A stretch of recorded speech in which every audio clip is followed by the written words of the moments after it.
हरि बोल। नव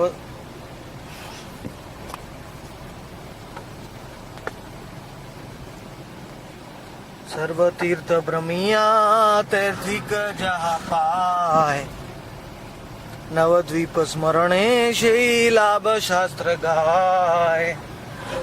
नवद्वीप दर्शन करे जेई जन, जन्मे जन्मे लभे से कृष्ण प्रेम धन। एक बार जे नवद्वीप धाम नु दर्शन करी ले छे, जो जीव एक बार नवद्वीप का दर्शन कर लेता है, वो जीव को जन्म जन्म तक कृष्ण प्रेम का प्राप्ति होती है। इसलिए इस बार पहली बार नवद्वीप आने वाले भक्तों के लिए हम हरि बोल बोलेंगे। पहली बोल कौन आगे? माता जी कन्हैया पहली बार हरि बोल, हरि बोल, हरि बोल, हरि बोल, हरि बोल, हरि बोल, हरि हरि बोल।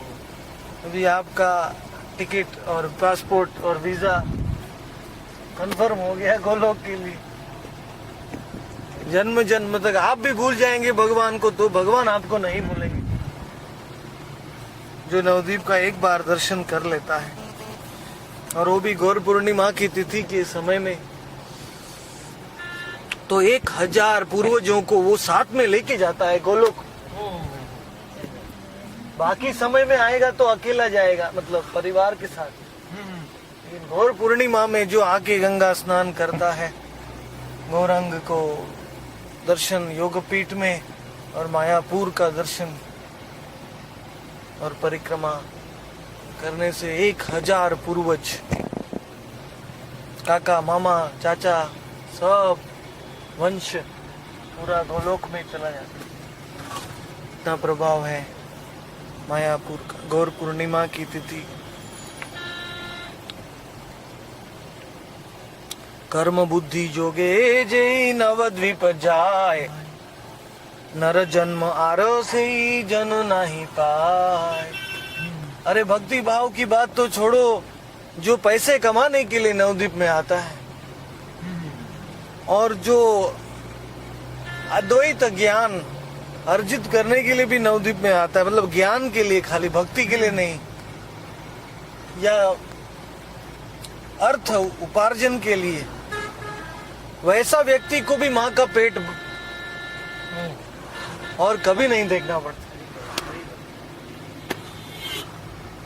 तो जिसके मन में ऐसा भी कुछ थोड़ा सा इच्छा है, उसको भी फायदा है, कोई बात, उसके लिए भी नवद्वीप आओ।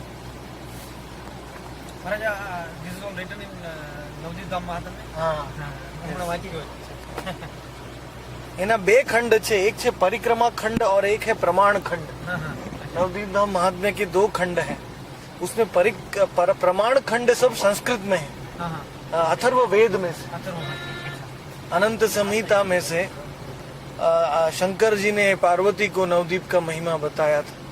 और प्रमाण खंड में वही संस्कृत के श्लोकों को बंगाली में आसान स्वरूप में भक्ति विनोद ठाकुर ने किया है, और लीला नवद्वीप का लीला ज्यादा बताया है, जो प्रमाण खंड में नहीं है। हर एक द्वीप में क्या क्या लीला हो।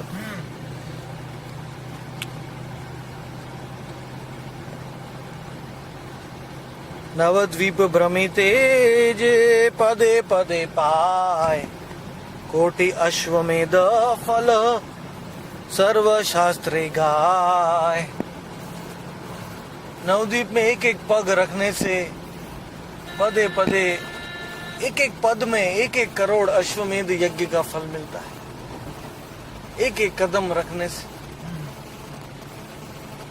इसलिए नवद्वीप में हो सके तो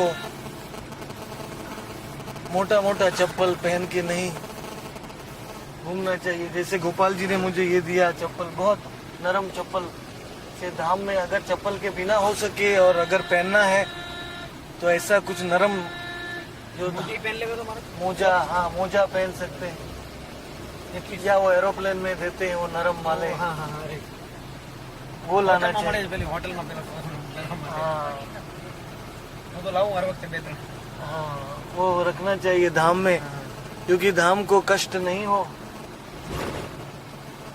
हमारा भार से भगवान खुद कोई नहीं पहनते हैं। जूता चप्पल जैसे कृष्ण भगवान गायों को चराने जाते हैं, तब उसी प्रकार निमाई और निताई भी रोज लीला करते हैं नवखंडों में, नवद्वीपों में, तब वो जूता नहीं पहनते। इसलिए कुछ नरम वस्तु मोजा पहन सकते हैं।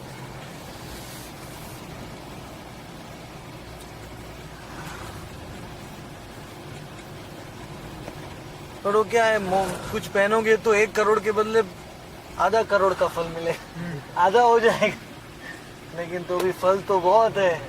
पदे पदे पाए नवद्वीप वासी जेई मंत्र जप करे, श्री मंत्र चैतन्य होए अनायासे तारे, तारे अनायासे तारे। बहुत सुंदर ये श्लोक है। इसमें कहा है कि जो भक्त नवद्वीप में वास करके मंत्र का जप करता है, वो बाकी सब स्थान में वो मंत्र के लिए कितना साल लगेगा, 50 साल, 20 साल या कई जन्म लग सकते हैं मंत्र में चैतन्य मिलने के लिए। वो मंत्र नवद्वीप में बहुत ही जल्दी चैतन्य प्राप्त हो जाता है, और नवद्वीप में जप करने से वो जप सफल हो जाता है, वो सिद्ध हो जाता है, और मंत्र अनायास तरे, अनायास वो मंत्र हमको उद्धार करता है।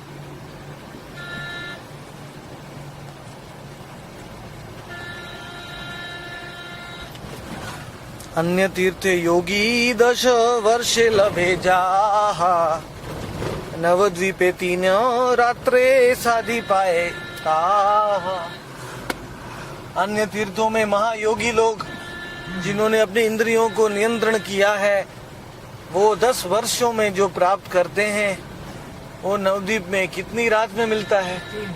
3 रात में मिल जाता है। वो भी रात में कोई समाधि या योग करने की जरूरत नहीं है, खाली सो जाने से भी मिल जाएगा। तो हम भी 3 रात तो रहने ही वाले हैं, ज्यादा।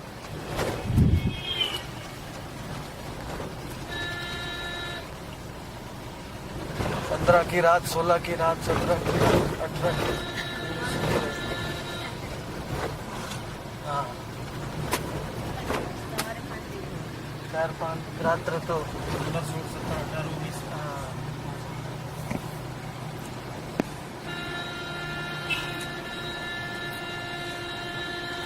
अन्य